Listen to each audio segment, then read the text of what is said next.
आज हम लोग यूनिट मेट्रिक के बारे में पढ़ेंगे, जिसको हम लोग हिंदी में इकाई विधि बोलते हैं। ये आजकल के ज़माने में एक आधुनिक विधि का नाम जानते हैं, क्योंकि इसमें पूरा बना बनाया समूह मिल जाता है, जिसमें खंड का बंटवारा हो चुका है। अध्यापक इस खंड का प्रयोग करके बच्चों को पढ़ाते हैं। आजकल ये ईजी हो गया है। पहले इससे पहले जो हम लोग खंड के बारे में नहीं जानते थे, अध्यापकों को पता नहीं होता था, इससे पहले इनकी सर्वप्रथम स्थापना की थी मॉरिसन ने।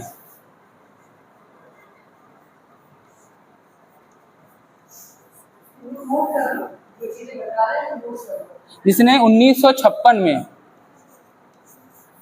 इसकी शुरुआत की थी, जिसे हम लोग पाठ योजना के रूप में इन्होंने स्टार्ट किया था अपना कार्यकाल। इसको बाद में फिर इन्होंने इकाई विधि के नाम से प्रस्तुत किया, जिसमें कुछ कुछ मैटर इसमें इंक्लूड होते थे पढ़ाने के विषय के बारे में। फिर हार्वर्ड ने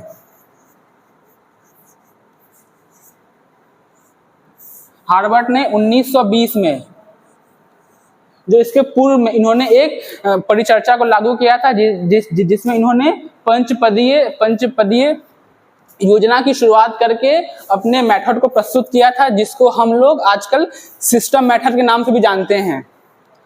अर्थात इसको कुछ खंडों में बांट दिया गया है, जिसमें प्रथम खंड में अनेक पाठ वस्तु के लिए योजनाएं बनाई जाती थी, और दूसरे खंड में इन्होंने प्रश्न उत्तरों का व्याख्यान किया था। इसके कुछ परिभाषा, इनके विषय में बहुत सारे परिभाषा आई हैं, जिसमें से एक थॉमस एक्स रिक्स ने दिया था, जिन्होंने समस्या तथा योजना के बारे में संक्षिप्त में अंदर किया था। उन्होंने कहा था कि अगर कहीं समस्या है तो उसकी योजना बनाने से किसी भी समस्या का हल आसानी से हो सकता है।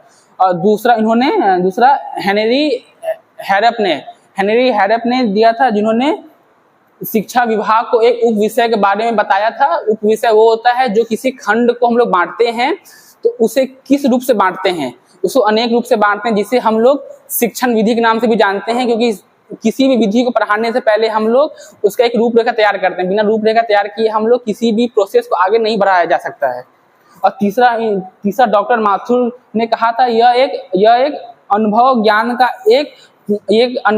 का एक साधन होता है। अगर किसी व्यक्ति में अगर अनुभव है, जरूरी नहीं उसके अंदर ज्ञान प्रस्तुत हो, क्योंकि अनुभव हम लोग दिनचर्या से सीखते हैं, पर ज्ञान हम लोग पढ़ करके, देख करके, सुन करके सीखते हैं। अगर किसी व्यक्ति में अगर अनुभव है, जरूरी नहीं ज्ञान संपूर्ण हो। और किसी व्यक्ति में अगर ज्ञान है, जरूरी नहीं कि हम लोग अगर ज्ञानी हैं, जरूरी नहीं कि हम लोग अनुभव है पढ़ाने का, हम लोग वही पढ़ा रहे हैं।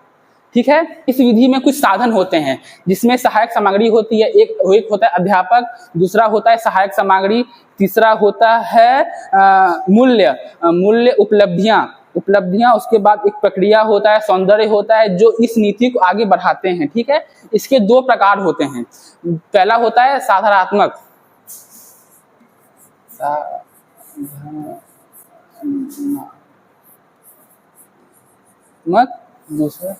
दूसरा क्या होता है